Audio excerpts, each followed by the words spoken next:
हिमाचल प्रदेश में भी जो सुरक्षा व्यवस्था पर सवाल उठने लगे हैं। प्रदेश के सबसे संवेदनशील जिले ऊना की स्थिति बेहद चिंताजनक बताई जा रही है, जहां पंजाब की सीमाओं से जुड़ी 14 जगहों पर सुरक्षा की व्यवस्था पर्याप्त नजर नहीं आ रही है।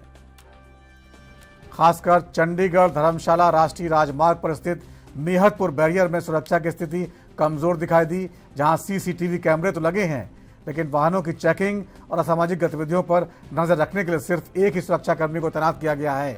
तस्वीरों में आप देख सकते हैं, इस पर प्रदेश भाजपा के पूर्व अध्यक्ष और ऊना सदर के विधायक सतपाल सत्ती ने गहरी चिंता जाहिर की है। उन्होंने कहा कि हिमाचल प्रदेश एक प्रमुख पर्यटक स्थल है, जहां देश विदेश से लाखों सैलानी आते हैं। ऐसे में प्रदेश सरकार को सुरक्षा व्यवस्था को और मजबूत करने के लिए कड़े कदम उठाने चाहिए।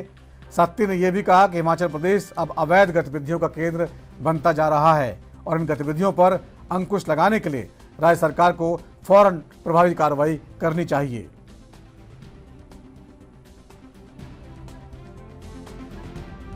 दिल्ली के अंदर जो बम ब्लास्ट की घटना हुई है वो बहुत ही दुर्भाग्यपूर्ण है। अनेक लोगों की उसमें जान गई है, उनके प्रति हम लोग अपनी श्रद्धांजलि अर्पित करता हूँ।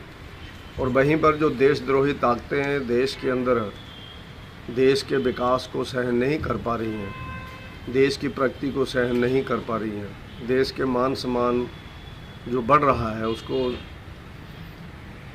यानी जिसको हम लोग कह सकते हैं उनको पच नहीं रहा है ये सारी चीज़ें।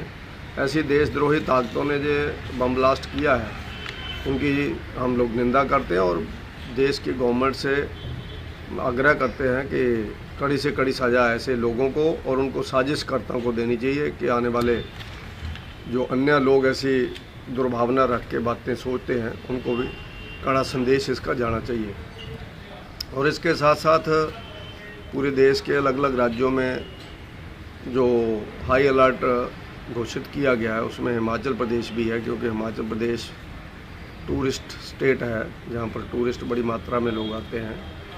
टूरिज़्म जहाँ बहुत है, बहुत से लोग बाहर से आते हैं और हिमाचल गवर्नमेंट को भी इसके ऊपर सख्ती बरतनी चाहिए ताकि ऐसे असामाजिक तत्व देशद्रोही ताकतें हिमाचल के अंदर कोई ऐसी कार्रवाई ना कर सकें।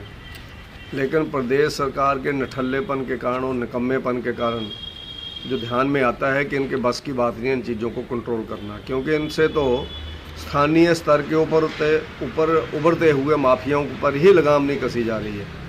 अलग अलग जिलों के अंदर अलग अलग गोलीबारी हुए, अवैध हथियारों से लोग पकड़े गए।